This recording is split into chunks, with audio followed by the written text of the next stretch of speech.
multiple choice, creo que no hay ninguna multiple choice, pero son respuestas sencillas, puntuales, ¿no? No para escribir 2 páginas. Composición tema libre, el descenso por gradiente, no. Hacemos preguntas sobre cuestiones teóricas, es principalmente teórico el examen. ¿Por qué? Porque para la práctica están los trabajos prácticos, ¿no? Se supone que de esa manera evaluamos la parte práctica. Lo que se toma en el examen es lo que vemos en la clase. No tomamos nada por fuera de eso.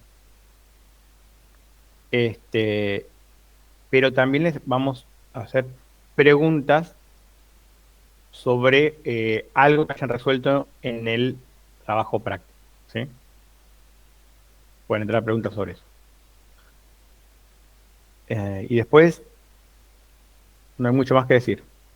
Es hasta reducción de la dimensionalidad, su último tema. El horario es a las 19, aula 500 de Paseo Colón. Creo que no está la sede, pero la sede es Paseo Colón. Parece algo obvio, pero no siempre nos ha tocado ir a Paseo Colón y nunca nos vimos, nunca tuvimos una clase presencial, con lo cual no está más aclararlo. Aula 500 de Paseo Colón, 19 horas, el parcial dura 1 hora más o menos, es el tiempo que tienen para resolverlo. Y es un tiempo que les va a quedar holgado. Cortito, no, es larguísimo, qué cortito. ¿Lo corrigen en el momento? No. A menos que vengan 2 personas, nada más. No los corregimos en el momento. Lo corregimos después ahí en el verano cuando tenemos tiempo y les pasamos la nota. Gastón como puff.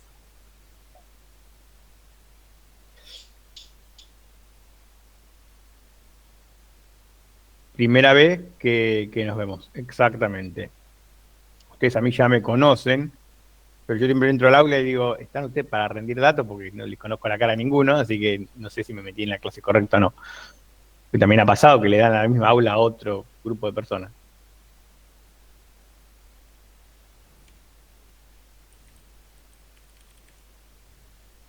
Al final de la clase, si quieren, podemos responder algunas preguntas. O sea, yo no tengo material como para hacer un repaso de temas, pero puedo ir respondiendo preguntas, si quieren. De todas maneras, dejémoslo para el final, ¿sí? Así podemos arrancar con la clase de hoy, que es procesamiento de lenguaje natural, un tema súper importante, que nadie le va a prestar atención porque van a estar pensando en el examen. Muy bien.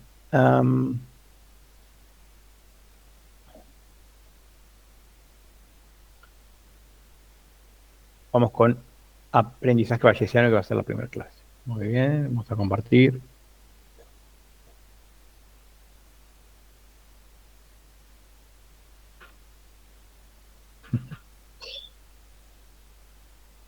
Ahí estamos. Muy bien. Perfecto. No puse a grabar. Vamos a poner a grabar.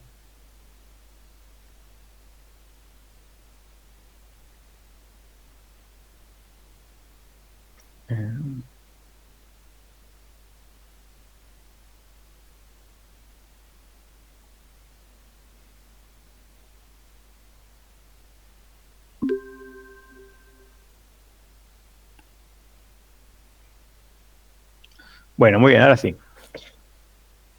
Aprendizaje bayesiano. En realidad, en la clase de hoy vamos a ver dos temas en uno. Uno es aprendizaje bayesiano, pero lo que más nos interesa no es aprendizaje bayesiano, sino clasificación de texto, que es un tema de algo más amplio que se llama procesamiento del lenguaje natural. ¿Por qué lo vemos en conjunción? Bueno, porque el aprendizaje bayesiano tuvo un gran éxito como técnica trabajando con texto, ¿sí? Trabajando en clasificación de texto. Por eso los vemos en conjunción. Ahora, esto puede estar un poco desactualizado. ¿Por qué? Porque ahora hay modelos más nuevos, como ChatGPT, pero incluso algunos anteriores, que son modelos basados en redes de aprendizaje profundo, que obviamente son mucho más exitosos para el procesamiento del lenguaje natural. Pero incluso cuando aparecieron las primeras redes de aprendizaje profundo, no podían trabajar tan bien con el texto, digamos, o sea, trabajaban bien, pero no había un desempeño tan exitoso, tan rotundo, si se quiere, como el que tuvo ChatGPT, incluso cuando ya estaban bastante avanzadas las redes convolucionales. Como que el procesamiento de texto tardó un poco más en que le encontraran la vuelta para que las redes de aprendizaje pudieran resolverlo de forma satisfactoria. Y estos métodos, que por ahí son métodos simples, funcionaban muy bien y resolvían, no sé, el 80% de los problemas que había, por lo menos de los problemas que eran posibles de ser resueltos con una computadora. Muy bien, entonces, clasificación de texto utilizando aprendizaje bayesiano. Ese sería el nombre correcto para lo que vamos a ver hoy. Primer punto, ¿qué es la clasificación de textos? ¿No? ¿Para qué sirve? Bueno, básicamente la clasificación de texto es como cualquier otra clasificación que hayamos visto hasta ahora.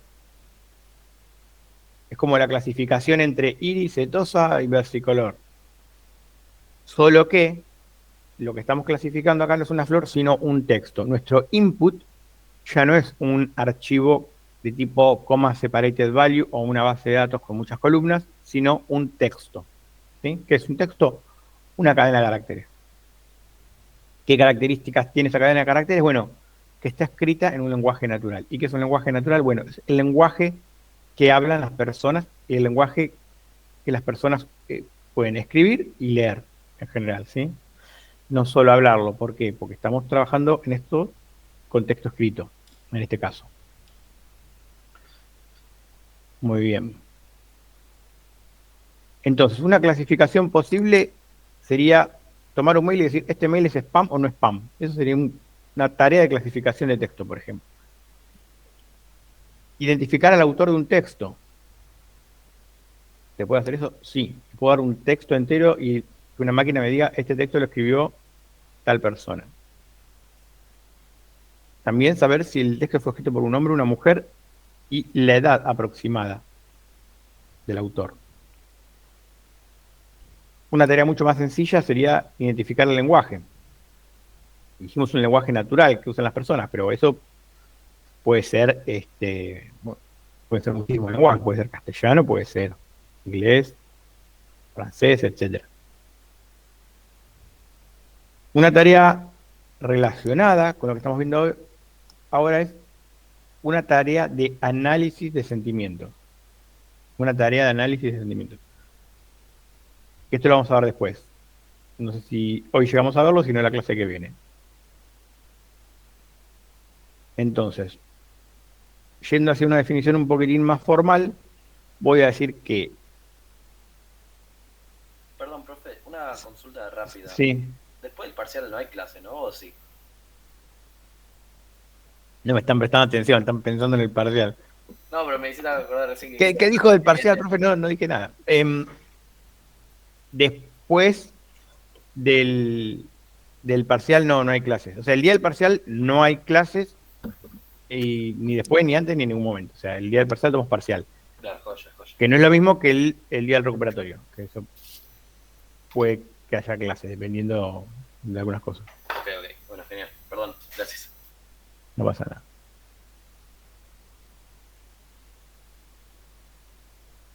Bien, entonces, entradas. Tengo un documento D y un conjunto de clases preestablecidas, ¿no? Un conjunto C de clases C1, C2, C3, C4. Esto es igual que cualquier problema de clasificación, o sea, las clases son conocidas de antemano para estos problemas, ¿sí? ¿Y cuál va a ser la salida del método que clasifique o de este proceso de clasificación de texto, que por ahora es una caja negra? Una de estas clases C. Puede ser C1, puede ser C2, puede ser CN. Una de estas va a ser la salida. Bien.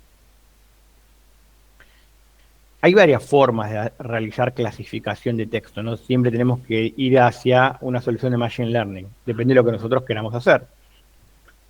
Lo primero que se hizo, y lo más fácil de hacer, es escribir reglas de tipo patrón, ¿sí? Coincidencia o pattern matching. Es decir, yo escribo un patrón, si hay una coincidencia con ese patrón, digo que el texto está dentro de esta clase. Pueden ser una serie de reglas, no importa. Entonces, por ejemplo, para la detección del spam, quizás esto sería suficiente. Yo podría poner una regla en donde si el remitente o campo from está dentro de una serie de nombres que están en una lista negra, chau, es spam. O si en el asunto aparecen algunas palabras, ¿no? Por ejemplo, Viagra era spam. Esto era, es un ejemplo, no lo inventé yo, es un ejemplo real que habían dado en un curso de Stanford, porque realmente si venía la palabra Viagra en un subject, era muy probable que sea de spam.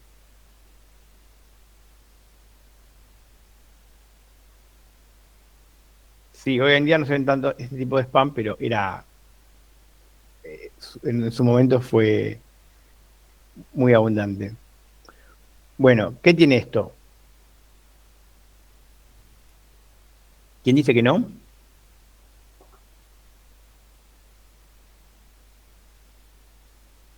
¿Quién dice que no se ve ese tipo de spam hoy en día?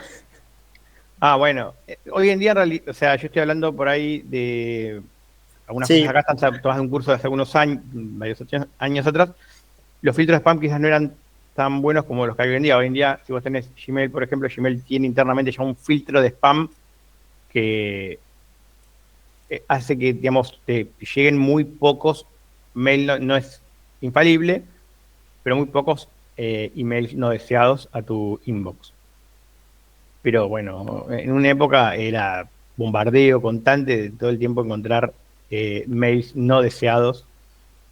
Y muchos de los mails no deseados tienen que ver, bueno, en general, no solo por ahí con la palabra Viagra, pero por ahí con, no sé, cuestiones relacionadas con el sexo, que puede ser pornografía o lo que ustedes quieran, pero hay mucho de eso dentro de los mails que llegan de spam.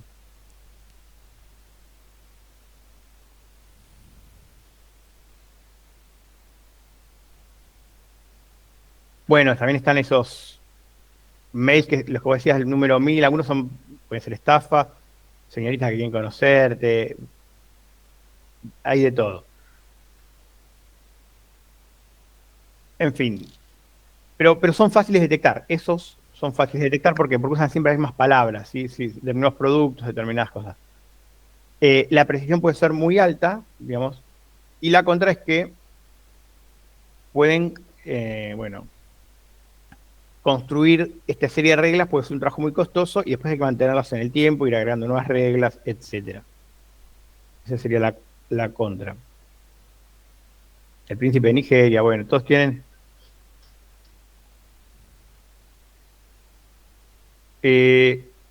Para quitar el phishing, no sé si hay algo para eso. No sé si hay algo para eso. Y además, igual se puede llegar a veces ni siquiera por mail, puede llegar por publicidades. Pero bueno, sigamos con esta idea. Sí, bueno, el criterio, pero sentido común.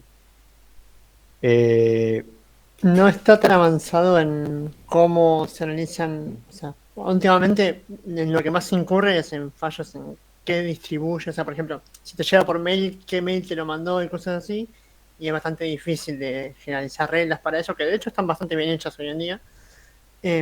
Pero como el phishing es una cosa más humana, o sea, es un poco de, ¿cómo se llama esto? Ingeniería social, puede ser.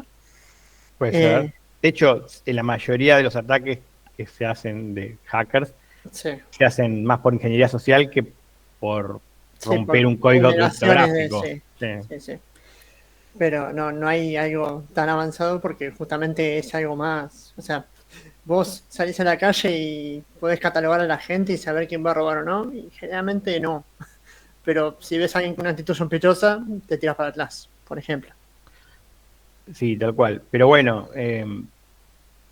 suelen pasar. Lo que pasa es que tiene que ver también un poco con cómo está construido Internet. Se mejoró bastante con el tema de los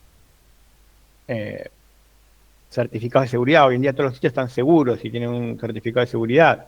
Y si el certificado de seguridad por ahí no coincide con cómo se identifica el sitio, el navegador web le va a poner una alerta, pero no sé cuándo empezó a aparecer esto. Capaz que para ustedes fue así toda la vida así, pero hace algunos años vos entrabas y todas las páginas tenían HTTP.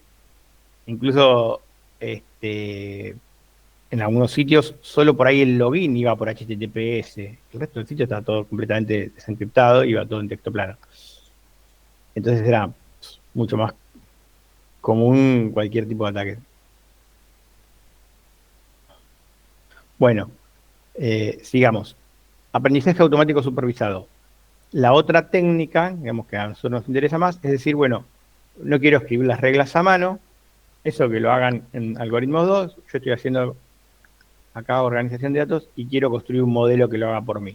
Quiero hacer aprendizaje automático supervisado. Entonces ahí digo, bueno, está bien, voy a necesitar un conjunto de un documento D como entrada, un conjunto de clases prefijadas, C1, etcétera, etcétera, pero también voy a necesitar un conjunto de documentos clasificados. Es decir, voy a necesitar una cantidad de documentos que digan este documento es clase 1, este documento es clase 2, este documento es clase 3, etcétera.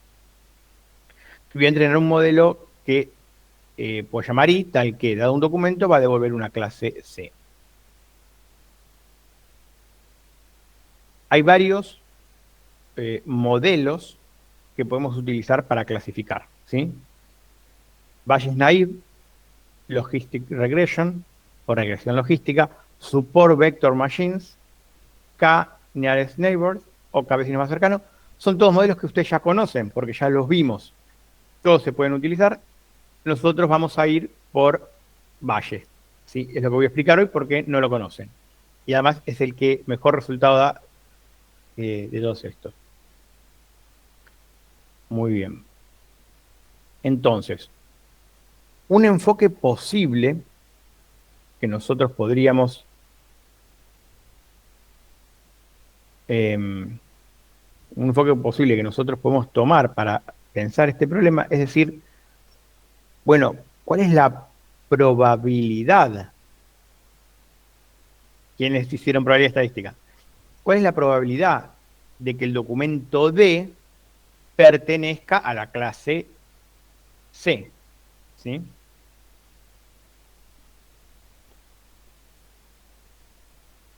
Entonces, esta pregunta que yo me hago la puedo parafrasear como probabilidad condicional. Entonces, dado el documento D, ¿sí? D es dato, ¿cuál es la probabilidad de que éste pertenezca a la clase C? ¿Sí? Y esto, para los que hayan hecho probabilidad estadística, se puede escribir de esta forma, la probabilidad de C dado D, es decir, D es dato. Pero hay un teorema que se llama teorema de Bayes que dice que una probabilidad condicional puede escribirse de la siguiente forma.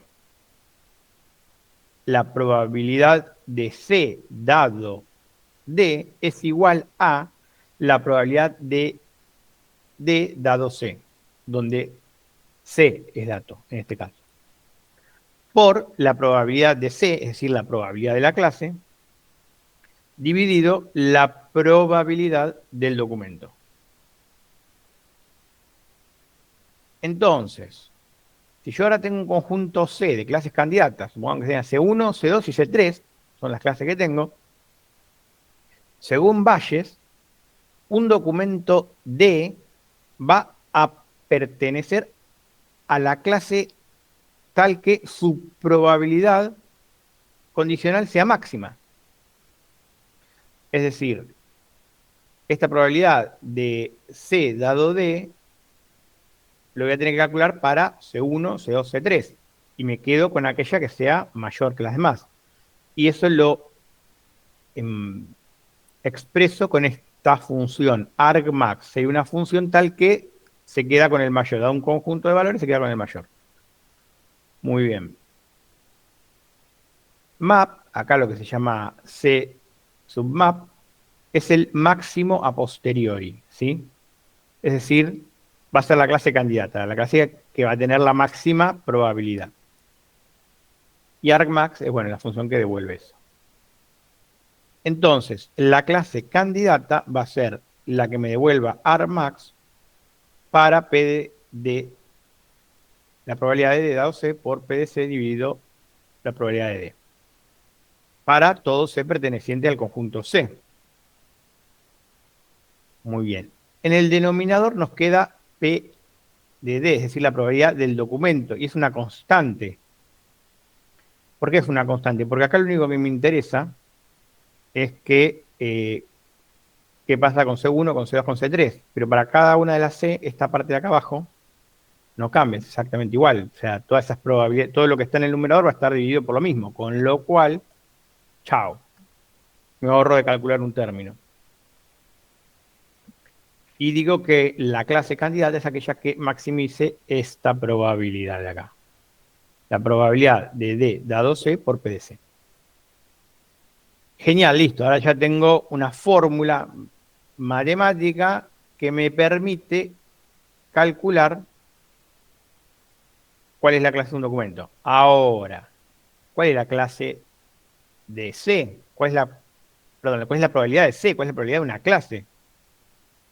Y más aún, ¿cuál es la probabilidad de un documento dada una clase? Bueno, vamos a ver cómo calculamos estas dos cosas acá. Primero empecemos por PDC, la probabilidad de una clase. Esto sería lo más fácil de calcular. ¿Por qué? ¿Cuál es la probabilidad de una clase? Pensemos un poco.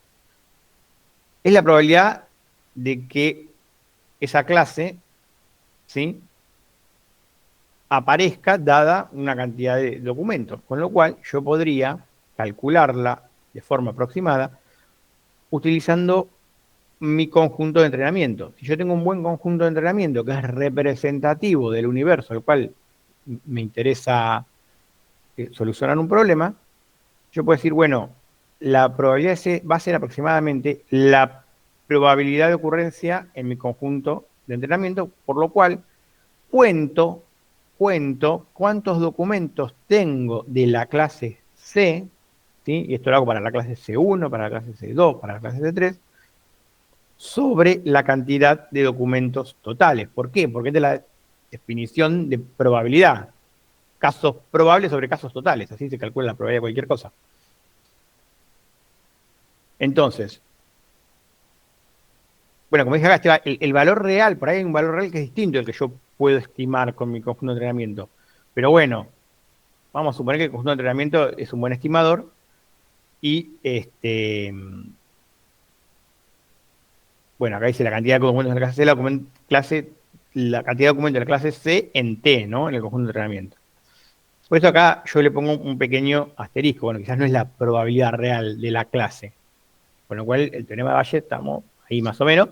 ¿Hago una pregunta? Sí.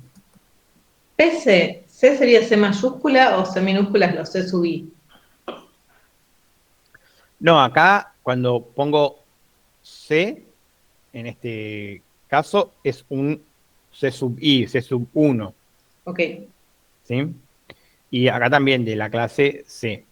Acá solamente está en negrita como para resaltarlo, pero no porque sea el C mayúscula.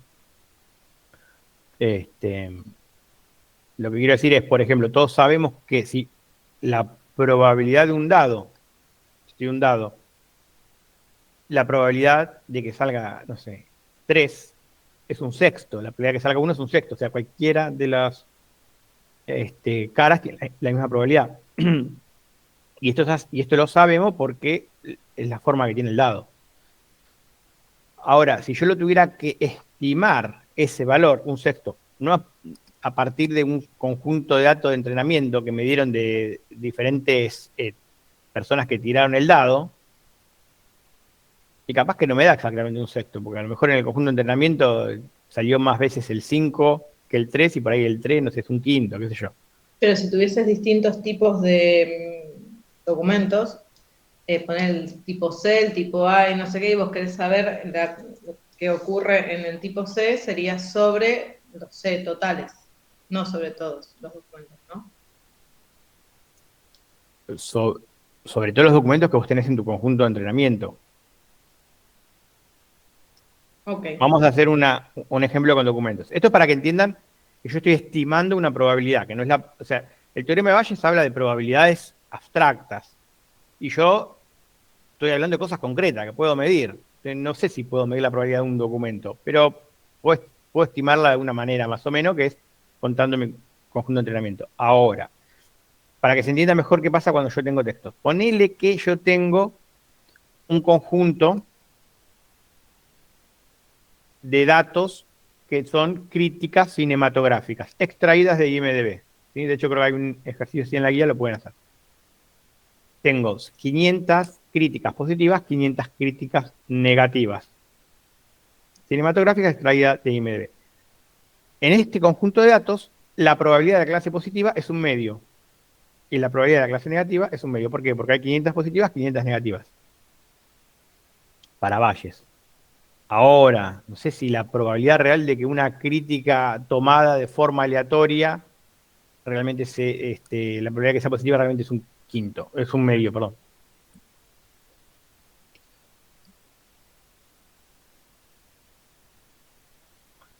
Muy bien. Entonces, veamos ahora el otro. Esto es para calcular la probabilidad de la clase. Más o menos quedó resuelto. El otro término, probabilidad del documento. Probabilidad del documento dada una clase. Es decir, si yo sé que el documento pertenece a la clase C1, ¿cuál es la probabilidad de D, ¿no? Del documento? Bueno, es la probabilidad de que, dada una clase C, D sea un documento de ella. Muy bien. Esto es un poco más complejo de identificar y vamos a tener que buscar una manera de representar un documento tal que podamos medir su probabilidad. Entonces, para Bayes, Naive, un documento va a ser, por ejemplo, una bolsa de características. Ahora voy a recuperar un poco este tema. X1, X2, X3, etcétera. ¿Sí? Una bolsa de características. Para nosotros, y para este ejemplo, estas características van a ser palabras. Van a ser palabras que componen el documento. Y es más, le voy a decir algo, ni siquiera palabras, porque tal vez no sea el término más adecuado, pero unigramas. Por ahora quédense con la idea de palabras. Después revisamos un poco el término de unigrama. Entonces, vamos a asumir un par de cosas. Uno, no importa el orden de las palabras. No importa el orden en el que estén las palabras. Un documento es una bolsa de palabras, con todas las palabras tiradas ahí. Punto número 2, la probabilidad de que cada característica, que es una palabra, dada una clase, ¿sí? Es decir, la probabilidad de la característica subida de la clase subj, son independientes entre sí. Chao. Esto no es así en un texto. Cualquiera que haya leído un texto, aunque sea el horóscopo, sabe que estas dos cosas no se cumplen. ¿Por qué? Porque si no importase el orden de las palabras, estos dos textos serían iguales. Él es una persona buena y no un violento. Y lo mismo decir, él es un violento y no una persona buena. Con las mismas palabras, en otro orden, cambia completamente el sentido. Uno es casi lo opuesto del otro. Por otro lado, que la aparición de una palabra no tiene nada que ver con la ocurrencia de otra palabra. Es decir, que si aparece la palabra buenos, la probabilidad de que la otra palabra sea aires o short o moche sea exactamente igual. O aparece nueva, aires, short o moche están igual. Es decir, no hay dependencia entre las palabras. Con lo cual, estos dos supuestos que yo estoy poniendo para poder trabajar con Bayes no se cumplen. No se cumplen. Por eso decimos que este es Bayes naive. O sea, voy a trabajar con el teorema de Bayes, pero de una forma ingenua. Voy a hacer como que más o menos. ¿Por qué? Y porque funciona, básicamente. ¿Cuál es la explicación? Porque funciona. Bien. Un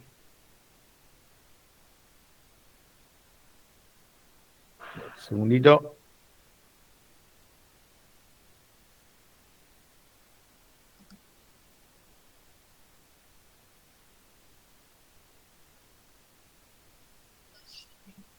Bag of Words, bolsa de palabras. Yo dije, vamos a hacer una bolsa de características. Hay un modelo que se llama Bag of Words. Vamos a ver otros. Este es el modelo más sencillo. Es el modelo más fácil que hay. Bayes, y en general cualquier modelo, o sea, ustedes no estamos trabajando con Bayes, pero pueden trabajar con cualquiera de los otros modelos que vimos y van a tener que utilizar algo que convierta un texto en números, en vectores, en algo que pueda manipular un modelo. Bayes necesita números.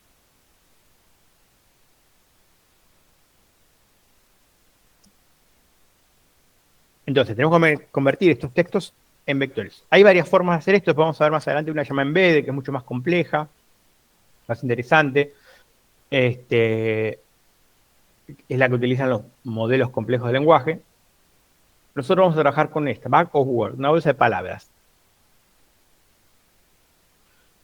Muy bien. ¿Por qué decimos que es una bolsa de palabras? ¿Alguien se siente, le molesta que lleve bolsa de palabras? ¿Por qué está diciendo bolsa de palabras? ¿Por qué es una lista de palabras? ¿Por qué no es un conjunto de palabras? Una palabra poco académica parecería, ¿no? Bolsa de palabras. Pero hay una razón por la cual yo estoy usando la palabra bolsa y no conjunto o lista. ¿Por qué? En una lista las cosas están ordenadas. Hay un orden en una lista. En una bolsa no. Exactamente, muy bien. Está todo espilfarrado por todos lados, dice claro.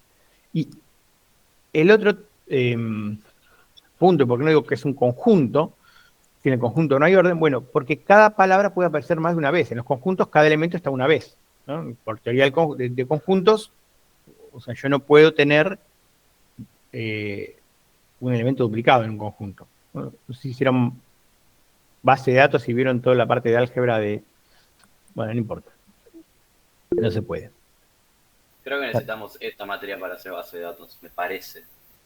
Ah, está bien, igual es una, hay un... Está bien, sí. Pero con el nuevo plan de estudio lo van a cambiar eso, porque antes acá venían otros temas que sí eran necesarios para base de datos. Ahora no. Bueno. Acá claro dice que en el plan de estudio de la UBA está todo despilfarrado por todos lados y que Orga es correlativa de base de datos. Fueron dos momentos distintos. Ah,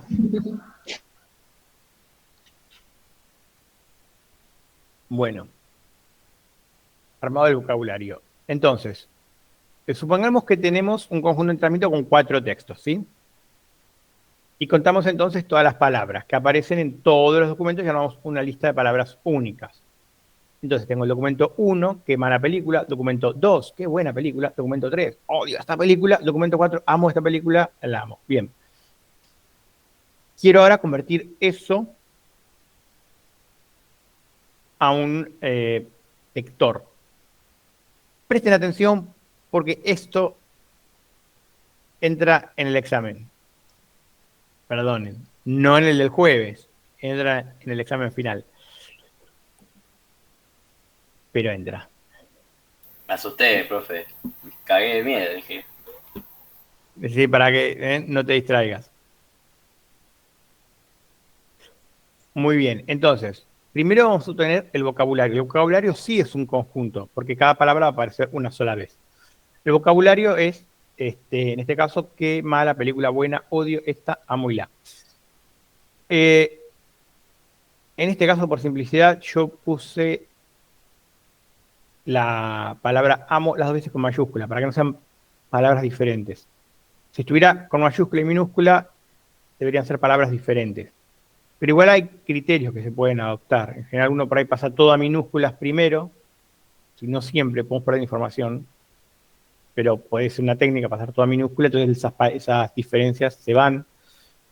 Y bueno, queda un conjunto de 8 elementos, ¿sí? Que es el vocabulario. ¿Cómo convierto esto a bolsa de palabras, Bag of Words? Bueno, básicamente voy a hacer un vectorcito de 8 posiciones, 1, 2, 3, 4, 5, 6, 7 y 8, donde si la palabra está, pongo un 1, si no está, pongo un 0, y si aparece más de una vez, pongo esa cantidad de veces. Entonces, ¿qué? Mala película es 1, 1, 1 y todo 0. Perfecto. El resto de las palabras no están, va 0. Qué buena película. Similar, pongo las palabras que están. Odio esta película, es lo mismo. Y, por ejemplo, la última, donde la palabra amo aparece 2 veces, se pone un 2 en esa palabra, ¿sí? Y ahí ya lo que tengo es el modelo de Bag of Word armado. Cuando ustedes usen Scikit-Learn, pueden usar Bag of Word, pero hay uno que es un poco más complejo, que es el que recomendamos usar, que se llama índice de frecuencia invertido. Que en vez de trabajar así con números, trabaja con la frecuencia de las palabras, pero las pondera de orden inverso. Cuanto una palabra menos aparece, digamos, le da mayor valor.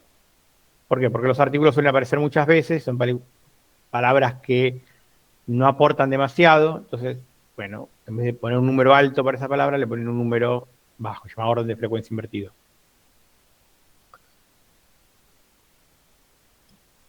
Entonces, cuando tenemos un texto, lo que podemos hacer es quedarnos solo con algunas palabras o utilizar todas. Esa es una decisión de ustedes, del científico de datos. ¿Vamos a usar todas las palabras o aplicamos algún filtro? En ese caso, quedaremos con algunas palabras y vamos a tokenizar el texto. ¿Qué es tokenizar? Bueno, cortar el texto en palabras. Eso es tokenizar. ¿Qué es lo que vamos a utilizar para tokenizar? En general usamos una regex, que va a tomar como un criterio de separación entre palabras el espacio, o sea, siempre que hay un espacio y un corte, pero también un salto de línea, un tab, un signo de puntuación, un signo de exclamación, un punto y coma, etc. Listo, esto es para explicar Bag of Word. Volvemos de nuevo al modelo de Bayes. ¿Sí? Quiero que entiendan esto. Bayes es un modelo... Sí. Una pregunta, lo de recién de tokenizar, ¿lo podrías repetir? O sea, no entendía a qué iba. Tokenizar es la técnica por la cual nosotros agarramos un texto y lo convertimos en palabras. ¿Sí? Okay. ¿Y cómo lo hacemos? Hacemos un split y cortamos cada vez que encontramos algunos caracteres especiales.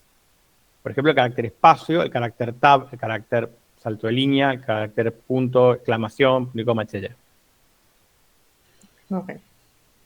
Entonces, tokenizamos el texto. ¿Sí?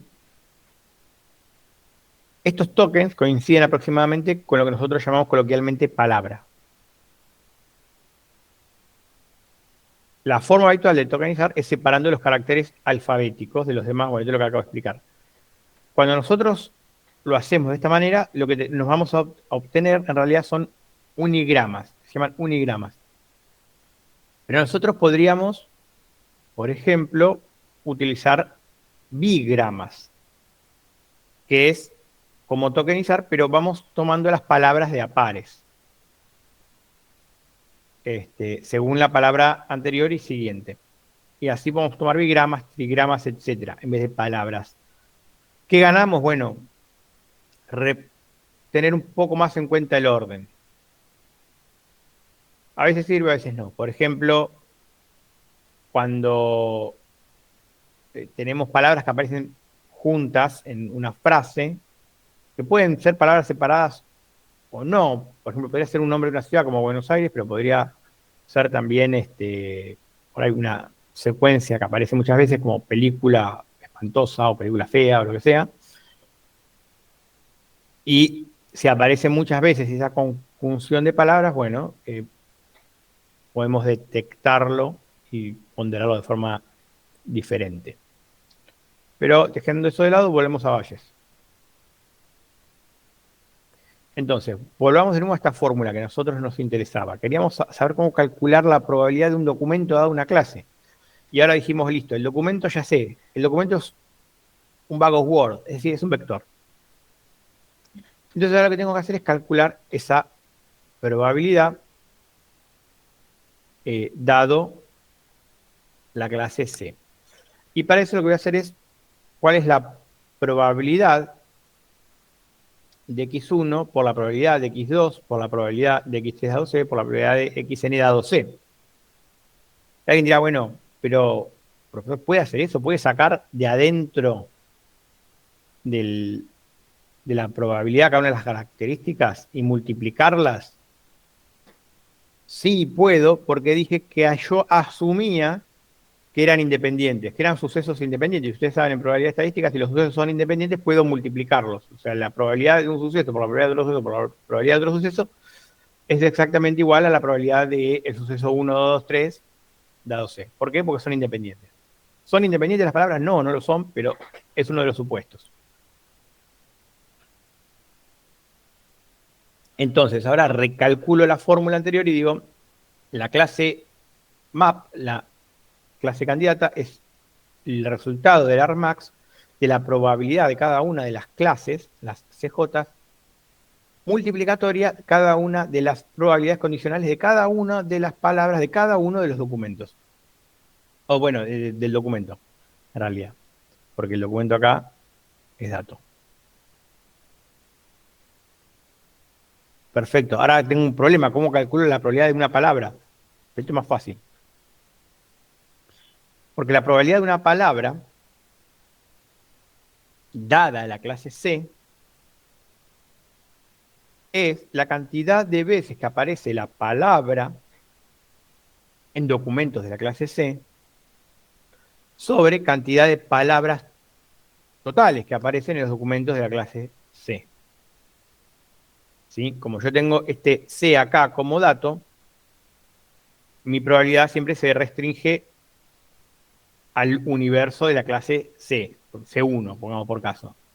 ¿Sí? Porque eso ya sé que es así. Entonces, nuevamente, como no conozco estos valores reales, lo voy a estimar en el conjunto de entrenamiento.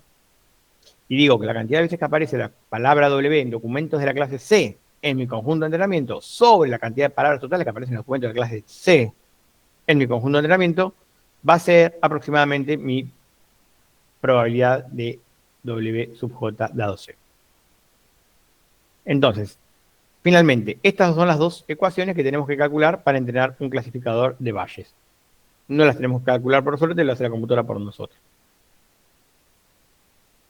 Es la probabilidad de la clase sobre dada la probabilidad de la palabra dada la clase, y lo vamos a calcular como la cantidad de veces que aparece esta palabra en documentos de la clase C sobre la cantidad de palabras para cada una de las palabras en el vocabulario, sumatoria para todos los documentos de la clase C. Y por supuesto la probabilidad misma de la clase C, que como dijimos era la cantidad de documentos de la clase C en el conjunto de entrenamiento sobre la cantidad de documentos totales. Muy bien. Entonces, supongamos lo siguiente. Entrené el clasificador de Bayes con un conjunto de entrenamiento. Ese conjunto tenía dos clases, críticas positivas y críticas negativas. Este conjunto de entrenamiento tenía en total 1000 críticas, ¿no? 500 y 500, como en el ejemplo que acabo de inventar. Bueno. Listo. Entrené el clasificador. Genial. Lo pongo a prueba, lo pongo de modo productivo, que clasifique críticas nunca antes vistas. En el documento de prueba aparece por primera vez la clase fantástica. No estaba esta palabra en estas clases. Entonces, la cantidad de veces que aparece fantástica en documentos etiquetados como críticas positivas, cero, porque no estaba en el vocabulario. Estaba en el conjunto de testing, estaba, pero no en el de training. Cantidad de veces que aparece fantástica en los documentos catalogados como críticas negativas, también cero. Con lo cual, toda esa multiplicatoria se hace cero, o sea, porque no importa el resto de las palabras, cero por cualquier otra cosa, cero, chao, barro con todo, y ambas probabilidades son cero. Entonces, tenemos un problema ahí, es que este modelo no sirve.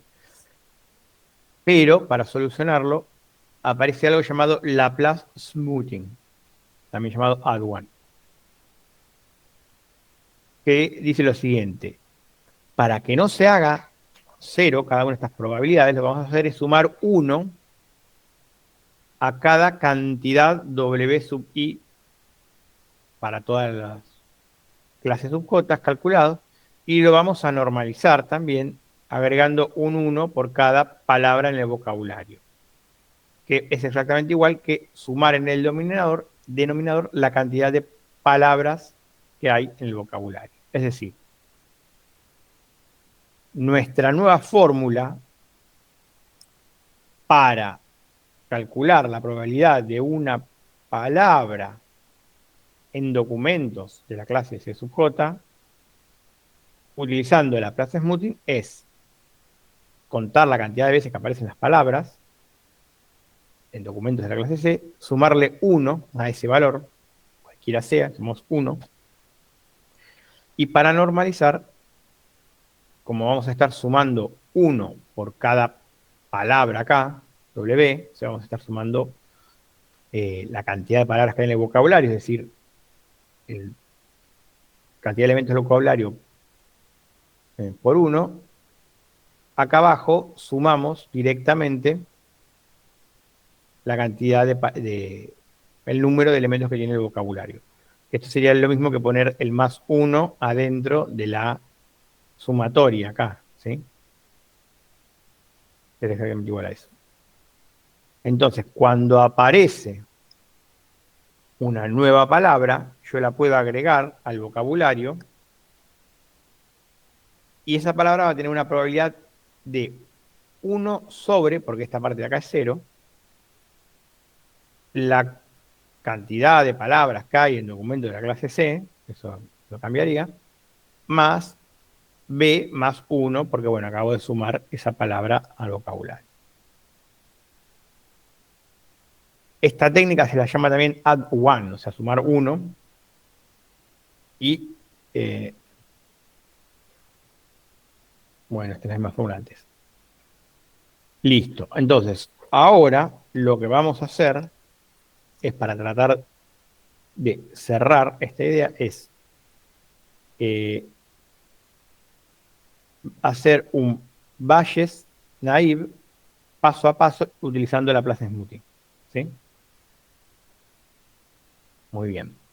Yo tengo un corpus de 5 documentos, de los cuales voy a utilizar 4 documentos para entrenar, y voy a utilizar un documento solo, el documento número 5, para testear o para probar, no sé exactamente qué clase. Estos documentos son documentos que hablan de diferentes países, son documentos relacionados con diferentes países. Hay unos que hablan sobre Chile y uno habla sobre Uruguay, y después hay un documento 5 que no sé de quién está hablando. Entonces, las palabras de estos documentos son: el documento 1 dice chileno, Santiago, chileno; el documento 2 dice chileno, chileno, Valparaíso; el documento 3 dice chileno, Allende; y el documento 4 dice Montevideo, Uruguay, chileno. O sea, tiene una palabra que en principio parecería extraña, pero es un documento que estamos seguros habla de Uruguay. Y después un documento 5 que dice chileno, chileno, Montevideo, Uruguay. Bueno, no sé qué será, habrá que hacer todas las cuentas y lo vamos a hacer. ¿Hasta acá alguna pregunta? ¿Se entiende?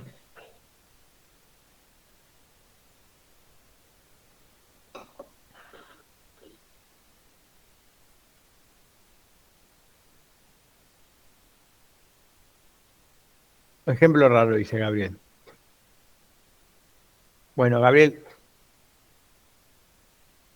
quiero que me digas, ¿cuál es la probabilidad de la clase C?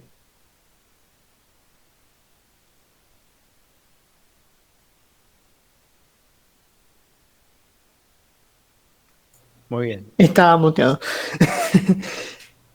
Probabilidad de la clase C. Dijimos entonces que era la probabilidad de la clase C, sería la probabilidad, o sea, la cantidad de documentos que son de la clase C en el total sobre la cantidad de documentos totales, o sea que sería 3 sobre 4, 3 cuartos. Bien, exacto. Sí. 3/4. Y la de Uruguay, por Un descarte y por cálculo, como quieran verlo, va a ser 1/4. ¿Sí? ¿Estamos todos de acuerdo? ¿Son las probabilidades de las clases? Bien. Entonces, ahora, ¿qué tendríamos que calcular? Si yo quisiera calcular la probabilidad del documento 5, debería calcular la Eh, probabilidad de la 3. clase sería, ¿no? O del Sí. documento. No. Tenés razón. ¿Cuál es la probabilidad? Lo que yo quisiera calcular ahora en realidad es cuál es la clase del documento 5, para lo cual voy a tener que calcular cuál es,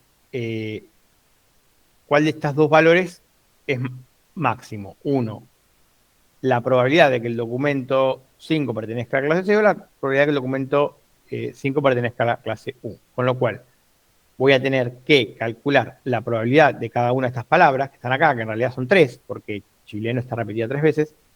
1, 2, 3. Y lo que tengo es, Sí, y multiplicar, o sea, estamos a la derecha de Valles, básicamente. Calculamos la probabilidad del documento dada la clase y multiplicamos por la probabilidad de la clase. exacto. Entonces, yo lo que tendría que hacer es calcular la probabilidad de esta palabra, de esta y de esta para cada una de las clases, de documentos de la clase. Ahora, hagamos un ejercicio más sencillo. Felipe, decime, ¿cuántas palabras tiene el vocabulario?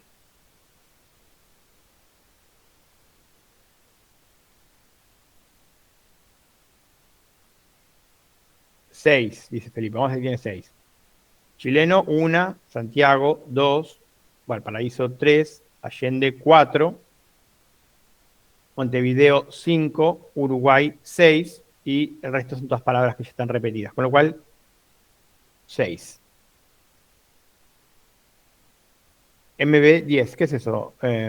Muy bien, 10. Está Muy bien, perfecto. 10. Está muy bien. Perfecto, sí. Hasta acá venimos bien. Entonces,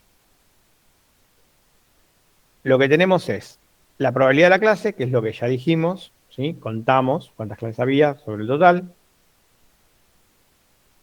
Nos queda este documento, esta parte de acá, y el vocabulario, ya lo conocemos, es 6. Con lo cual, ¿qué tenemos que hacer? Por ejemplo, vamos a hacer el ejemplo de la palabra chileno, que creo que es la primera palabra. Para la clase C, vamos a contar cuántas veces aparece. Vamos a sumarle 1. Luego vamos a dividirlo por la cantidad total de palabras en documentos de la clase C, que sería Chile. Entonces, la clase C tiene 1, 2, 3, 4, 5, 6, 7, 8. 8 palabras. Y la palabra chileno aparece 1, 2, 3, 4, 5. 5 veces. Con lo cual, en esta fórmula de acá serían 5 más 1 dividido 8 más 6 del vocabulario. ¿Sí? Entonces, vamos a ver los demás cálculos. Bueno, 3/4, como dijimos, la probabilidad de C, 1/4 la probabilidad de U, el vocabulario es 6. ¿Qué pasa con la palabra chileno? Aparece 5 veces en total, más 1, dividido 8 más 6, que es la cantidad de palabras en ese documento, y es 6/14, que es 3/7. Luego deberíamos chequear lo mismo para las palabras Montevideo y Uruguay, que como ya pueden ver ahí, no aparecen en documentos de la clase C. Y Montevideo y Uruguay no están presentes en esto. Con lo cual va a ser 0 más 1. ¿Sí? 0 más 1 dividido 8 más 6, porque esta parte no cambia. Lo mismo para Uruguay. Entonces, 1/14 para cada uno de ellos. Hacemos ese mismo ejercicio para los documentos de las palabras de los documentos de la clase Uruguay y veríamos que chileno, Montevideo y Uruguay aparecen todos una vez. ¿Sí? Hay un solo documento. tiene una palabra que es Montevideo, una palabra que es Uruguay y una palabra que es chileno. O sea, cada uno de estos tiene una vez una sola ocurrencia y son 3 palabras en total, con lo cual es 3 más 6 y los valores son 1 más 1 en cada uno de ellos, con lo cual es 2 novenos el valor para cada una de las palabras. Entonces, la probabilidad de C para el documento 5 sería 3/4 la probabilidad de la clase C por 3 séptimos por un 14, por 3 séptimos, porque la primera palabra se repetía 3 veces, por un 14avo por un 14avo, que es aproximadamente 0.0003.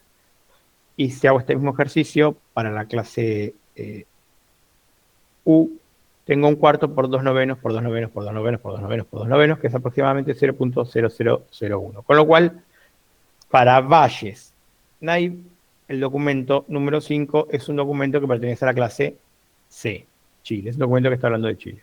Bueno. Redes bayesianas. ¿Qué son las redes bayesianas? Lo que vimos hasta ahora de Bayes también sirve como un modelo del conocimiento, ¿sí? Se puede entender o modelar el conocimiento de un clasificador Bayes Naive.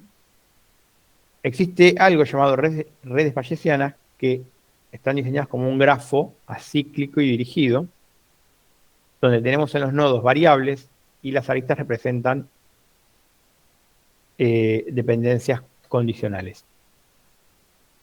Por ejemplo, en el ejemplo anterior, donde tenemos 2 clases, Chile y Uruguay, y no hay dependencias entre ellas, porque Bayes específicamente ignora estas dependencias, la red bayesiana asociada quedaría como ven acá. Ahora, este gráfico lo pueden obtener con una aplicación que se llama UECA, que permite hacer todo este cálculo que hicimos nosotros de forma manual, de forma automática, y después de que entrenó un modelo de Bayes, les puede devolver la red bayesiana. Pero veamos ahora un ejemplo más complejo de cómo pueden funcionar y para qué sirven estas redes bayesianas. Si una persona en Los Ángeles compra una alarma antirrobo, y esta alarma puede activarse si entra un ladrón con cierta probabilidad, quiere decir que no siempre se va a activar. Y también puede activarse, aunque no entre un ladrón, por otras cosas, como por ejemplo un pequeño terremoto. A la vez, la persona que compró la alarma se puede enterar o no de que la alarma sonó. ¿Por qué? Porque va a estar en la oficina. Entonces, hay 2 personas, Juan y María, que lo van a llamar a la oficina para decirle, está sonando la alarma. Pero solo si ellos la escuchan. Y eso también tiene una probabilidad de ocurrencia. En este ejemplo, una red bayesiana se vería así. Hay un evento que es alarma suena, alarma se dispara. Un evento que es robo, ocurre o no ocurre. Otro evento que es terremoto o cualquier otro evento que pueda disparar la alarma. Y también está la probabilidad de que Juan llame y de que María llame al dueño de la alarma. Estos eventos de acá disparan este evento de acá. Este evento de acá dispara con cierta probabilidad estos eventos de acá. ¿Sí? Esto indican las flechas. En las redes bayesianas tienen asociadas estos eventos tablas de probabilidad.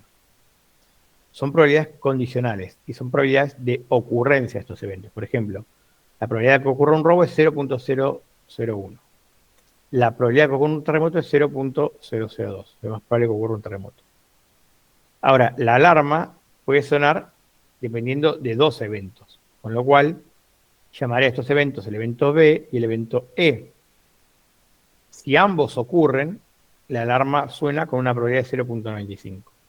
Si ocurre B, pero no E, con una probabilidad de 0.94. Si ocurre no B y E, una probabilidad de 0.29. Si no ocurre ninguno, existe igual todavía una probabilidad de que la alarma se active, que es muy baja, 0.001, pero existe. Luego, este evento A, del cual depende el evento Juan llama, tiene también una probabilidad. Si el evento A ocurre, la probabilidad de que llame es de 0,90. Pero si el evento no A ocurre, o sea, es decir, no se dispara la alarma, también hay una posibilidad de que Juan llame y avise, aunque es mucho más baja, 0,05. Luego está la probabilidad de que María llame. Y ahí las probabilidades son 0,70 de que llame si sonó la alarma y de 0,01 de que llame si no sonó la alarma. Es decir, mejor dicho, aunque la alarma no haya sonado, ¿no? Eso sería la forma correcta de decirlo. ¿Y para qué sirve una red bayesiana? Bueno, es una forma de modelizar el conocimiento y permite responder a preguntas complejas, como por ejemplo, ¿cuál es la probabilidad de la ocurrencia de un robo? Es decir, se produjeron estos dos eventos, llamó Juan, llamó María, ¿cuál es la probabilidad de la ocurrencia de un robo? La probabilidad de la ocurrencia de un robo, tal que Juan llama a Stru y María llama a Stru, es una probabilidad condicional, es de 0.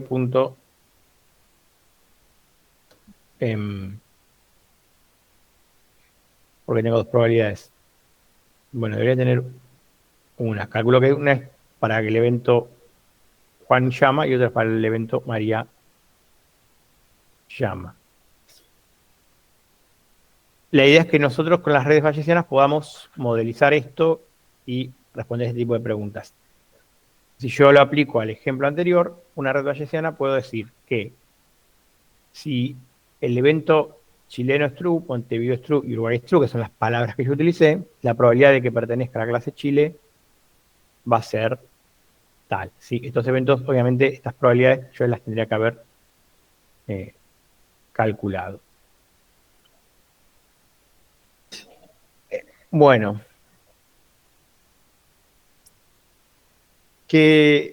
haciendo un resumen, Bayes Naive tiene algunas características positivas. Uno, es rápido y requiere poco almacenamiento. ¿Sí? Es uno de los métodos más rápidos de entrenar. Y es robusto ante características irrelevantes. Entonces, ¿qué significa esto? Nosotros, cuando estamos trabajando con textos, muchas veces lo que tenemos primero son volúmenes de datos grandes. O sea, pues, por ahí tenemos muchos textos, los textos ocupan un montón de espacio, pero el modelo entrenado no ocupa mucho espacio. El modelo entrenado es chico, el modelo se entrena rápido, incluso le podemos dar las palabras tipo stopwords, palabras irrelevantes, qué sé yo, y el modelo igual responde bien, o sea, no hay que hacer un prefiltrado ni demasiados trabajos de preanálisis.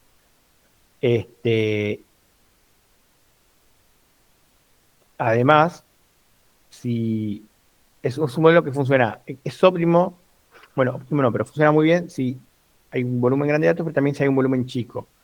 Cuando el volumen es intermedio, ahí compite más o menos con otros métodos que funcionan igual de bien. Dice, si el supuesto de la independencia de las palabras es cierto, Naive Bayes es óptimo. Pero bueno, ese supuesto en general no se cumple. Muy bien. Bueno, hay otra clase, que es la de análisis de sentimiento. Igual quiero hacer un break antes de seguir con análisis de sentimiento. Pero es bastante largo. Podemos, si quieren prefieren hacer preguntas relacionadas con el parcial, podemos hacer después de la pausa, dejar la clase de análisis de sentimiento para el martes que viene y hacer preguntas relacionadas con el examen, preguntas que ustedes tengan, o seguimos con la clase de análisis de sentimiento. Nos vemos en 10 minutos y me responden. ¿Qué votan? ¿Quieren que ponga que lo pongan en el Slack y me dicen por ahí? ¿O? Preguntas para el parcial. Muy bien. Si no hace una encuesta. A ver. Vamos a hacer eso.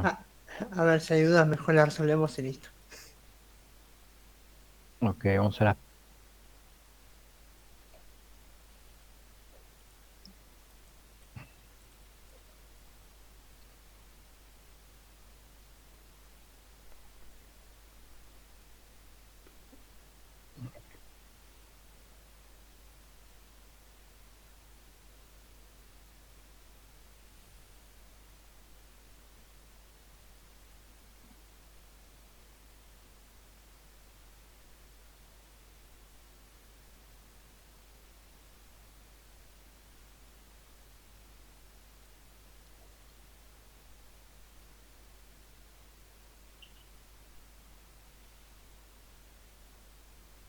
Bueno, ahí les puse en el Slack una pregunta. Me ponen un emoji o el otro y contamos. Si no, acá también tenés encuestas. ¿Puedo tener una encuesta acá? No tengo Sí, idea. en el que es un cuadrado, un círculo y un triángulo. Ahí al costadito. Actividades, al lado de voces. Ah, miren ustedes. Ustedes deberían estar dando la clase, no yo. No en todo.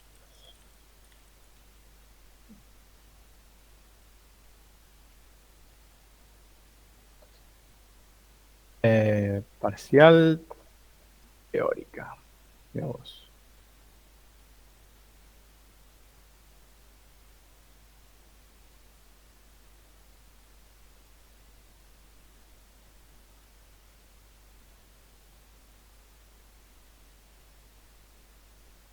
Ok. Ahí les da presión. La acabo de crear. Sí, sí. Bueno, voten ahí. Olvídense lo del Slack.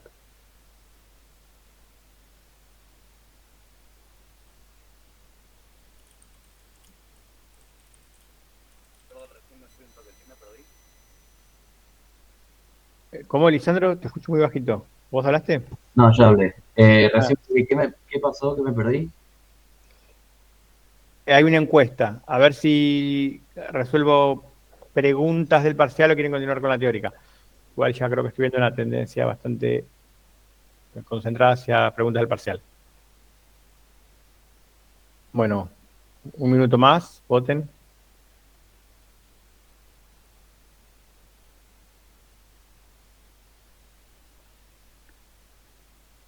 Mientras te puedo hacer una pregunta muy boluda. Dale, dale. Bien. Sí. PSA en el análisis de componentes principales, la disminución de la dimensionalidad la das porque vos te das cuenta después que hay un porcentaje de los datos que no son representativos y los descartás, ¿no? Digamos. No, no descartas datos. ¿Estás hablando de PCA? Sí.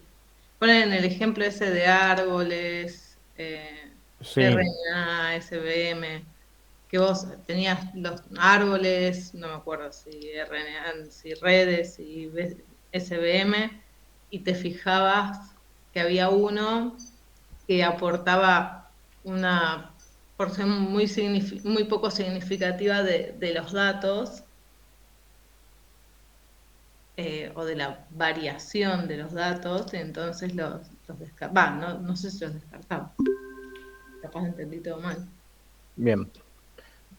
Puse para grabar porque quizás quieran después revisar las preguntas. Bueno, está claro que vamos a responder preguntas del parcial.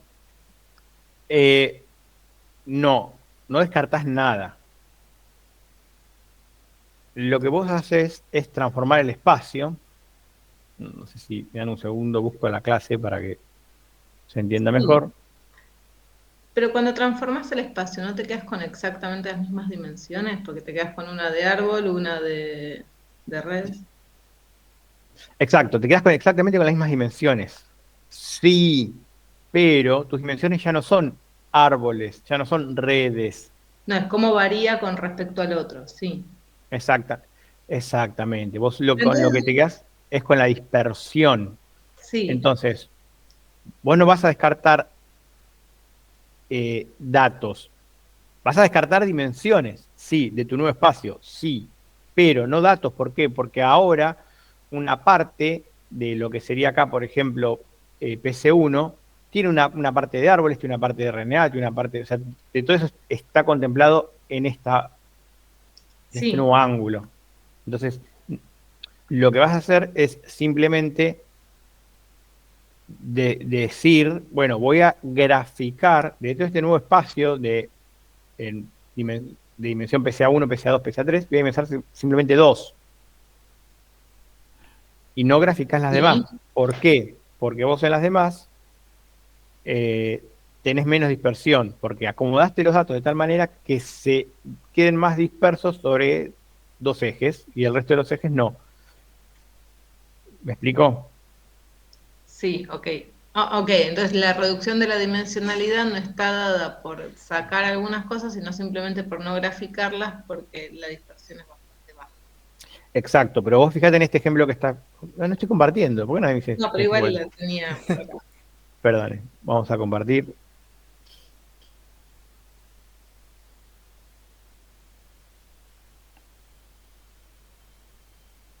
Fíjate en este ejemplo que tengo acá. Vos tenías 6 observaciones, seguís teniendo 6 observaciones, o sea, las observaciones en sí no cambiaron, seguís teniendo la misma cantidad. En todo caso, tenés menos variables o menos dimensiones.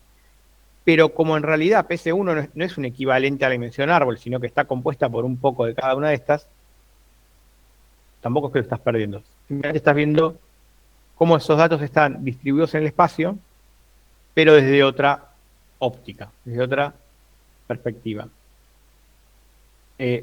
Para que lo termines de entender, quizás este ejemplo te sirva, no lo tengo graficado, pero por ahí podemos imaginarlo de todos. Imagínate un espacio tridimensional, ¿sí? Sí. En el cual, en ese espacio tridimensional como una habitación, es una línea recta que sale del origen y, no sé, avanza, por ejemplo, en una dirección ortogonal, a los otros ejes no ortogonal porque no puede ser, pero en Y oblicua, 45 grados, oblicua, y sobre esa línea se alinean un montón de puntitos, un montón de observaciones. Vos podrías graficar un espacio tridimensional en el cual incluso podrías tener algún programa que te permita rotarlo para ver y ver, mirá, están todos los puntos alineados más o menos sobre esta línea. O podés hacer una transformación del espacio, rotarlo y graficar un espacio tridimensional tal que esa línea en realidad sea el eje X. Y de paso decir, bueno, pará, grafico solo el eje X y solamente ves esa línea y esos puntos alineados ahí. Porque, claro, sí. ¿entendés? A vos solo te interesa ver esa dispersión, cómo están separados entre ellos. Sería eso, Perfecto. más o menos. ¿Sí? ¿Se entendió mejor? Sí, sí, gracias. Bien. ¿Alguna otra pregunta?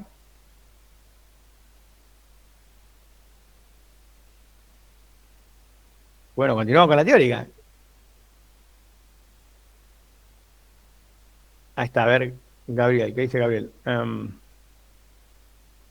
Tomar otra Bueno, perspectiva. una pequeña aclaración de lo que es entonces es como tomar otra perspectiva del mismo espacio, o sea, de lo que ya teníamos para ver, este espacio tridimensional, por ejemplo, que mencionás, Sí, y ver que se vuelven irrelevantes algunas variables, entonces podemos con menos variables obtener información.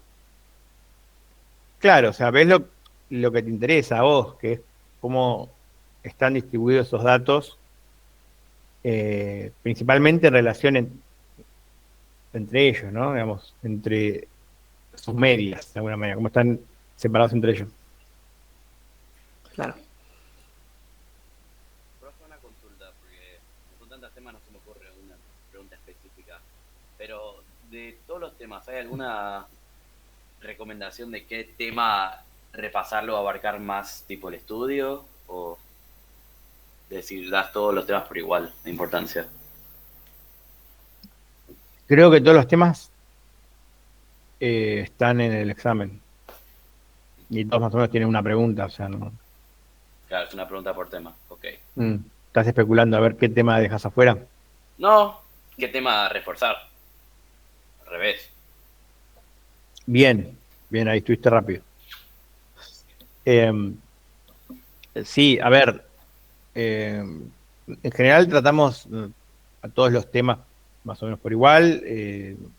Hay preguntas sobre todos los temas que se vieron en la teórica, hasta reducción de la dimensionalidad.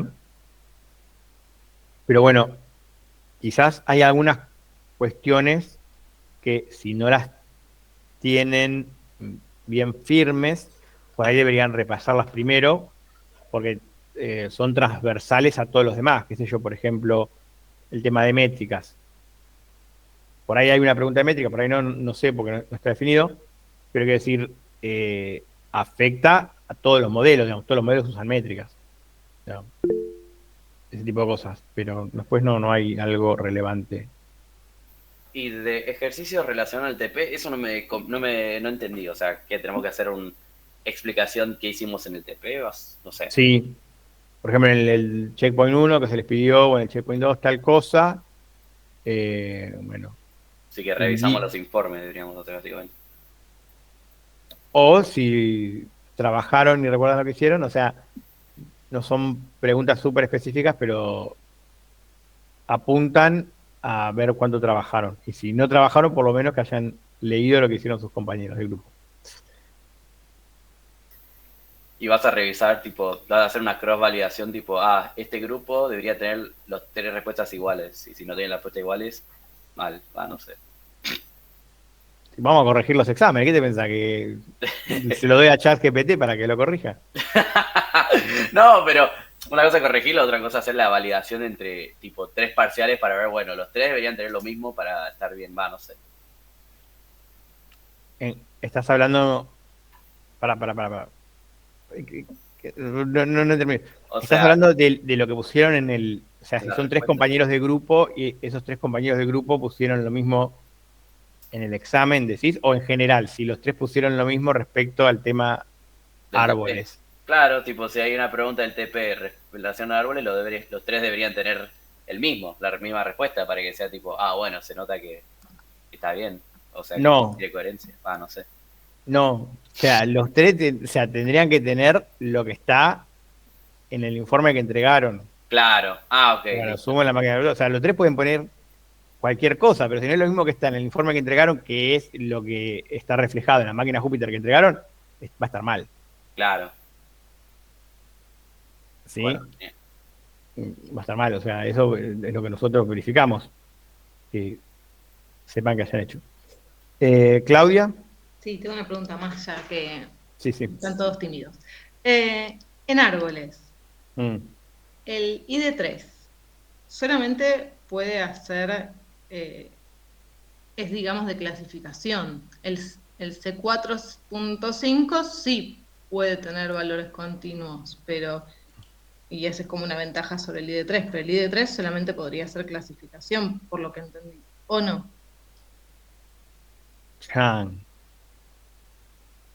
Es que yo había entendido esto, debe ser que no. ¿Alguien le quiere responder a la compañera? Los dos árboles son de Seguramente clasificación, son de los dos. solo que el C4.5 es una mejora del ID3 porque Sí. puede usar valores continuos, la poda y... No, está bien por eso, pero ID3 no es solamente de clasificación. Ambos son de clasificación. Ambos, ya sé que ambos, pero ID3 no puede tener valores continuos a eso vos, no puede hacer una regresión. C4.5 tampoco. Claro. Ok, pero tiene valores continuos. Sí, pero creo que los valores continuos son en las columnas y no en el target que vos querés predecir. Exacto, es en el input. Okay. En el son input. Los valores de input. Okay.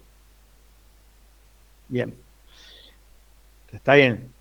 Genial. Gracias, chicos, por responder y ayudar a la compañía. Pero es así. Es decir, el árbol, por definición, como están en las papers originales, el ID3, el C4.5, funcionan solo para clasificación. El ID3 solo puede tener variables categóricas y el C4.5 es solo para clasificación también, pero puede manejar variables que sean numéricas y vengan en un rango continuo, solo que, aplica una pequeña técnica y convierte ese rango continuo en una... Sí, el de AC si es mayor o menor. Exacto. Ahora, cuando ustedes van a Scikit-learn dice, bueno, yo tengo árboles de clasificación, tengo árboles de regresión, tengo todo. Sí, porque hubo técnicas que vinieron después del C4.5 que permitieron que los árboles también hicieran regresión. ¿Cómo hacen eso? Bueno, después nosotros lo vimos con un ejemplo, lo vimos con XGBoost, o sea, van calculando los residuos, digamos, hay diferentes técnicas para que los árboles puedan hacer regresión, pero los algoritmos básicos de ID3 y C4.5 son de clasificación. Ok, perfecto. Muy bien. ¿Alguna otra pregunta?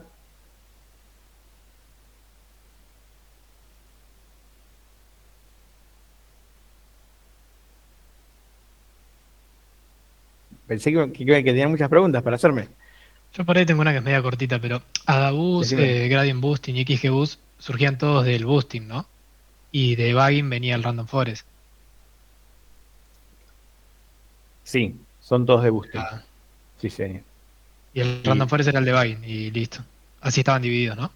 Exacto, sí. Bien. Así es. Y otra cosa, en el KNN era, si o sea, si el algoritmo decide los K-centroides y vos sos el que decide la cantidad de grupos, ahora si te marca los centroides, ¿no tendría ya la cantidad de grupos marcada ahí? Eso es Camins. Camins, KNN es lo de la clasificación, sí, es verdad. Lo de los vecinos. Bo- eh, eh, los cantidades de centroides, que van a ser exactamente la cantidad de clúster, es un hiperparámetro. Vos se lo das al algoritmo. Y solo decide eso, o sea, la cantidad de grupos que se van a armar, eso sí lo decido yo. Podés decidir la cantidad de grupos que se van a armar. El algoritmo solo decide qué observaciones pertenecen a un grupo y cuáles a otro. Ok, listo. Ahora, hay técnicas que vos puedes utilizar para tratar de entender cuántos grupos hay en tu conjunto de datos.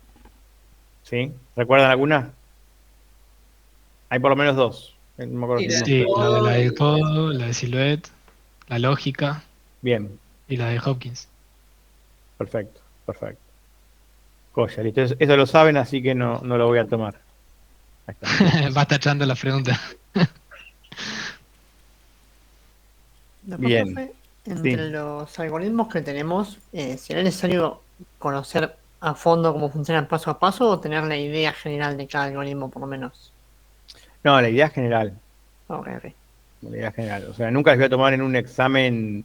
Bueno, tiene usted este conjunto de datos de 100 registros y dígame cómo los clasificaría XGBoost. No hacemos ese tipo de cosas. Pero sí tienen que saber que, no sé, un método es un ensamble que funciona, no sé, con tocones o que funciona, por ejemplo, a través de, ¿cómo se llama? La ganancia de la información o del coeficiente de Gini. Tiene que tener las ideas básicas de los funcionamientos, pero no el detalle, el paso a paso. Ok.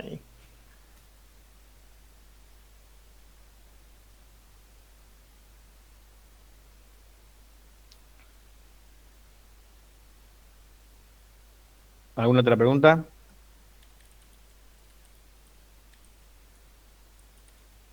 Felipe.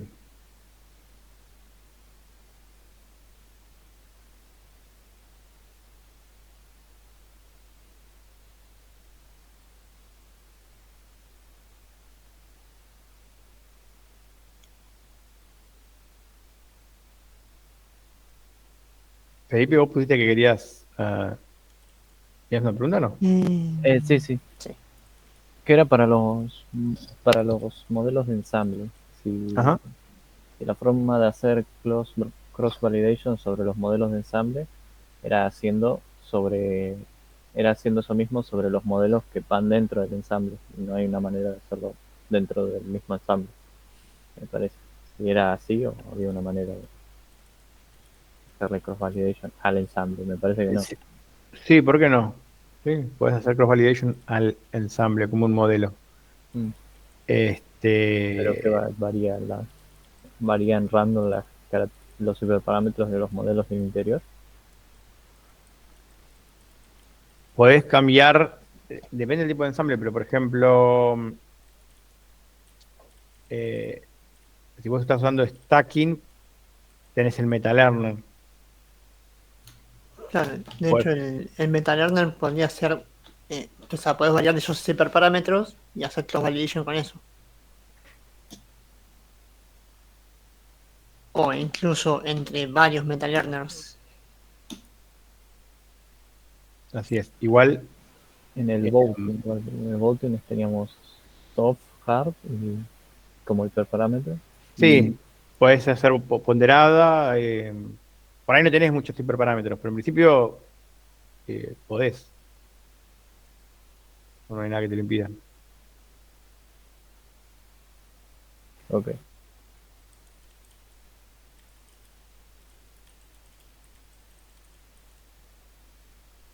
Muy bien. ¿Alguna otra pregunta, chicos?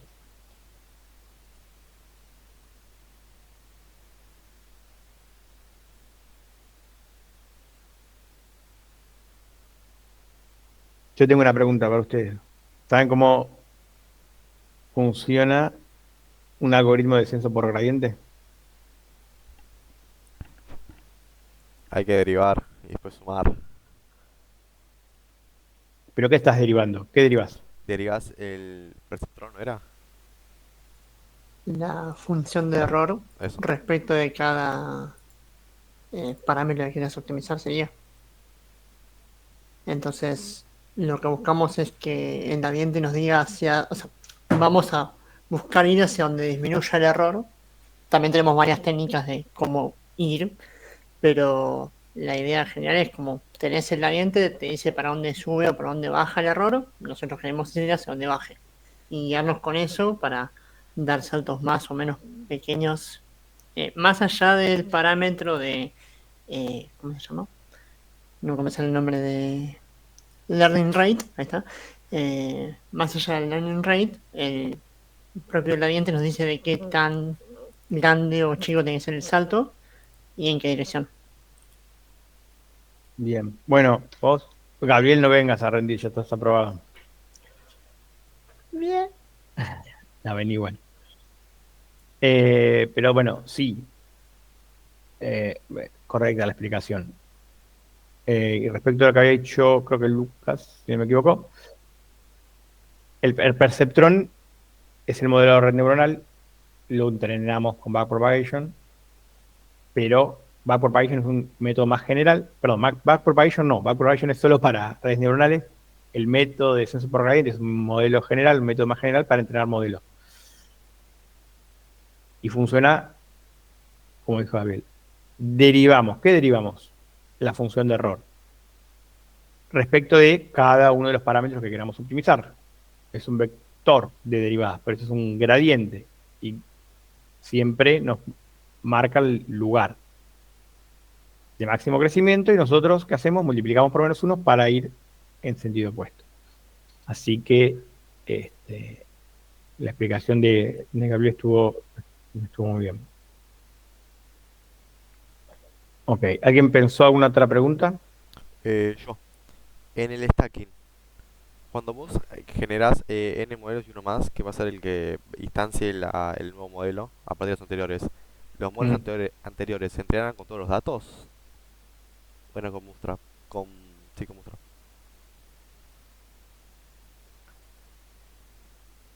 Perdón, no sé si entendí correctamente la pregunta. ¿Puedes repetir esto último? O sea, Cuando, en stacking, cuando entrenás diferentes modelos y tipo, sí. hacías uno más, que era el que decidía la instancia nueva del modelo a usar. Los datos anteriores diferentes que se hacían, ¿se entrenan con la misma muestra? ¿O cada modelo con diferente muestra? En stacking, Sí.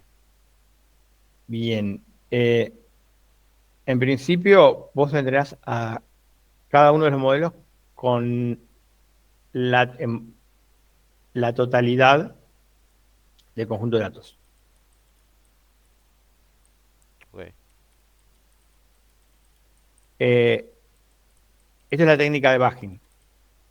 Después está la técnica de, no de boosting, sino de bootstrapping, que es la de tomar un subconjunto del conjunto de datos y entrenar muchos estimadores mediocres, que es la que usa Random Forest. Sí. Pero Random Forest la utiliza porque utiliza un sistema homogéneo de estimadores, entonces el mismo modelo. Si vos entrenás al mismo modelo con los mismos datos, vas a tener n modelos iguales, n árboles iguales, no te sirve, tienen que estar entrenados con distintos datos. En el caso del ensamble híbrido, vos entrenás distintos modelos. Entonces ahí ya no te interesa tanto que los datos sean distintos. Y entrenás a todos con el conjunto de datos total. Stacking es simplemente una mejora sobre voting. O sea que toda esa parte es igual. Lo único que haces es decir, bueno, en vez de votar, la salida la voy a preprocesar con otro modelo, que es el MetaLearner. Y en Stacking igual nada te impide. Si vos querés, digamos, el modelo de híbrido es un poco más libre, no está tan atado a una receta. Vos si querés podés decir, bueno, quisiera probar, meter la técnica de bootstrapping del conjunto de datos que utiliza Random Forest para diferentes modelos y ver qué resultados me da. Pero no sería parte del modelo voting más tradicional. Supone que vos ya tenés los modelos entrenados. Incluso podés meter un modelo que es dentro de voting, metés un modelo que es Random Forest. Ya ahí lo tenés medio resuelto eso. Gracias. Ok. Perdón, pregunta medio administrativa. Recién pusiste de ejemplo lo de las redes neuronales, pero eso no entra en el parcial, ¿no? ¿Por qué no? Sí, obvio que entra las redes neuronales. ¿Entra en el Todo, parcial? todo el Pero tiempo no hablando de sé. redes neuronales. Bueno, No, mentira, no, no ok. entra, no entra. No, perdón, entré recién. Ah, bueno, buenísimo. ¿No entra? No entra. Ok, listo, listo. No, porque vi en el Slack que dijeron hasta el tema anterior inclusive, como listo. Ok, Sería ok. muy divertido. Ya No, que no. entra Primeras en el tres re- preguntas. Y Está dijimos bueno que en te atajaste y dijiste, no, es que yo recién entré. No, te está haciendo Sí, una no, broma. no sé, qué sé yo. Em, Así que Gradient boosting entonces era derivar, conseguir el sentido y multiplicar por -1 para ir en el sentido opuesto al error, ¿no? eso es descenso Eh, por gradiente, no gradient Perdón, boosting. gradient boosting, no, descenso por gradiente. Sí, sí, sí. Sí, me quedé con lo otro. Eh, Exactamente. Y otra cosa, con lo que hablaron antes, igual Mm. Baggin no era el que usaba Bootstrap y así elegía las muestras aleatorias. O dijeron que como Sí, que ah, no, la técnica de Baggins sí, utiliza pero Bootstrap, pero es para ensambles homogéneos y Voting es para ensambles híbridos. eso de las muestras aleatorias no es Baggin, es Bootstrap, solo que Baggin lo usa. Exacto, Ok, listo. exacto. Sí. Es una mezcla de palabras que suenan parecido, Bagging, Boosting y Bootstrap, pero se están relacionadas pero son diferentes. Y a veces por ahí yo quizás estoy hablando y me puedo confundir, así que corríjame. Pero bueno. para cerrar con lo de antes, porque no me quedó claro si quedó claro. En stacking lo que hacemos es, vos tenés varios modelos que ya los conocés, digamos, que clasifican en teoría bien, por algo la estamos eligiendo, y lo que hacemos es juntarlos y decir, bueno, de estos, en vez de hacerlos con el sistema como voting, reemplazamos el voting por un metamodelo que va a decidir realmente qué modelo va a ser el que dé la palabra final o el que va a clasificar al final. Bueno, y otra cosa que tenía esto era el tema de, o sea, un problema, digamos, a la hora de entender este modelo es el tema de la caja negra, porque este modelo, el metamodelo, es una cosa medio mágica que va a decir por nosotros que si está bien optimizado, digamos, o si hace su tarea correctamente, nos va a dar mejores resultados, pero no entendemos bien por qué. Claro, en realidad lo que es una caja negra es el ensamble en sí, porque vos a veces con un modelo puntual podés decir, bueno, este modelo en realidad lo que está haciendo es partiendo el espacio en dos y de alguna manera divide el espacio en dos y de este lado está la clase A y de este lado la clase B. Por ahí un modelo más complejo es decir, bueno, está haciendo una partición X del espacio, no necesariamente en dos, pero sabés por ahí más o menos qué puede estar interpretando el modelo sobre los datos. Pero cuando vos tenés un ensamble que adentro tiene diferentes modelos y esa respuesta a cada modelo a su vez es procesada por un quinto modelo, es más difícil entender realmente qué está pasando. O sea, se pierde esa interpretabilidad de los datos. Eso es lo que pasa con los ensambles. Pero a veces no te interesa, a veces sí, a veces te interesa saber cómo se ubican esos datos en el espacio, o qué representan, a veces no.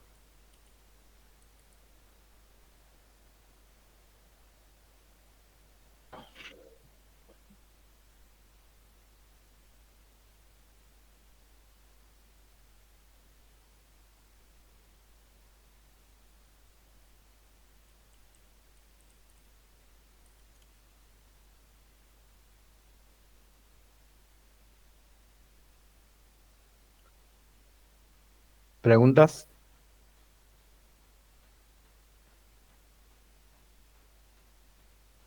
Sí, sobre el stacking y el metamodelo. En particular en el de stacking había un parámetro que se llamaba pass-through, que la descripción en scikit-learn decía que era que entrenaba el metamodelo también con los datos de entrenamiento en sí. Y cuando estaba haciendo el TP un poco me confundió porque era como, ok, está tomando los outputs de los otros modelos, pero si también está tomando los datos de entrenamiento, que está tomando todas las variables también. Y me confundió un poco eso. Tendría que revisar exactamente qué es lo que está haciendo en la descripción de scikit-learn, pero podría ser que vos le puedas decir al metamodelo que no solo tome la salida de los otros modelos, sino que además tome todos los datos de entrada. Y esa salida sería una N columna, una columna adicional con la salida de los modelos. O si querés, una columna por cada modelo. Pero es factible. La verdad, Ok, entonces está, o sea, una hipótesis bastante que me cierra es eso de agregar como una columna más que sería la salida de los modelos base. claro, sí. Ok, ok.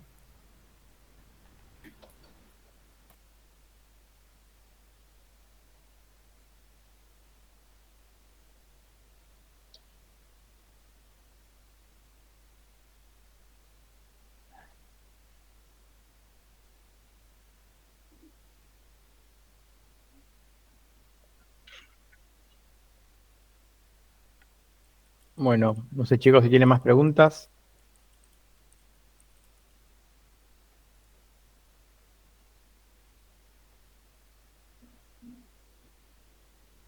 Si no, nos vemos en el examen.